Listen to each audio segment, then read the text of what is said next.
What's going on, y'all? Welcome back to the third and final video in the little setting series, I guess you could call it. If you missed the other two videos, be sure and go back and take a look at those, and maybe some of what I talk about in this one will either help you understand what's going on or help you better understand what I said in previous videos. And remember, if you're ever not sure about anything that I'm talking about or what a change does, um, just remember I can't hammer it home enough just to take it from one extreme to another. Just that one specific setting, go all the way down, run it, go all the way up, run it, compare it, and then find your happy middle for everything. But anyway, hope everyone's doing well. Let's get into it.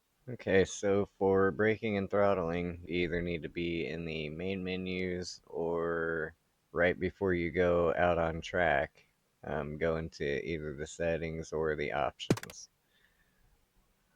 There's a couple settings in here that you can only get to before you go out into the quick race. One of them is brake smoothing. Um, what this does is if you have it all the way up versus all the way off, all the way up in a sense just adds ABS.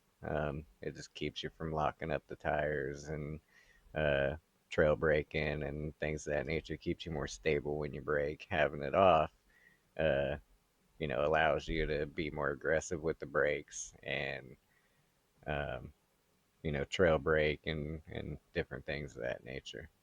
The next set of settings is going to be the driving assist. These come in play with both the throttle and the brake. Driving assist as a whole just helps control the car.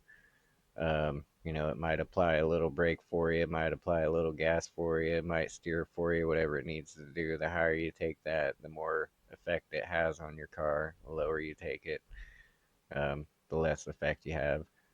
Stability help is like on throttle, off throttle, uh, stability. It kind of just reduces the power and kind of helps keeps the car under control. Maybe pulsates the brakes and in one side or the other, depending on if it's sensing slip or things of that nature. And then wall avoidance is self-explanatory. Um, However, expert lobbies online will not let you run any of these. So ideally, you want to run them on zero, but cases where you just can't hang on to the car, you can throw on stability or something like that, and maybe that'll get you through. Okay, so back out on track and over in the advanced controls page for the throttle and braking, you see some of the same stuff you've seen on the steering section. Let me get my pedals in view here. Let me make a little change. There we go. So again, with the dead zone, um, depending on how much you have in it, will relate to how much of the initial movement, so you see my feet there, of the initial movement is not registered. Affects the size of the area around your controls where input is not registered. So it would be nothing and then start to come on. So uh, going down to overshoot, the more you increase this, the less you need to physically press your pedal to become wide open in game. So at zero, you would have to be physically wide open to be wide open in game. At 100, you would barely need to hit your gas to be wide open in game. So that brings me to the rate, and that is the consistency.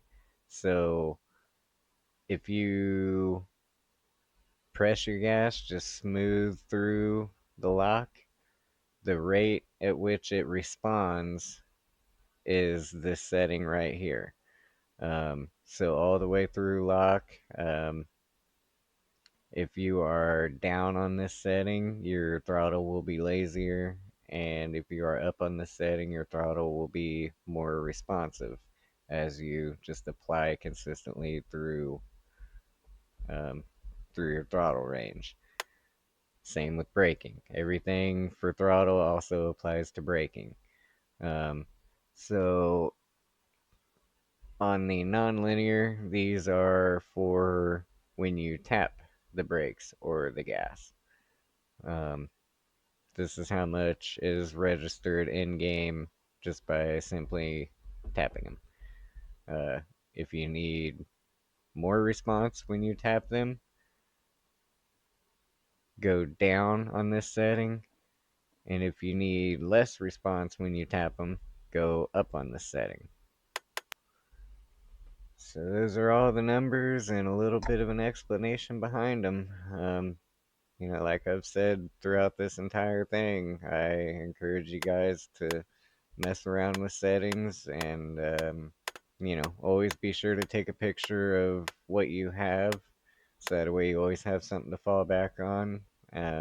But, just explore through some of these things. I really can't say it enough. If you don't know what something does, go from one extreme to another. So I hope all this stuff helps. Thanks.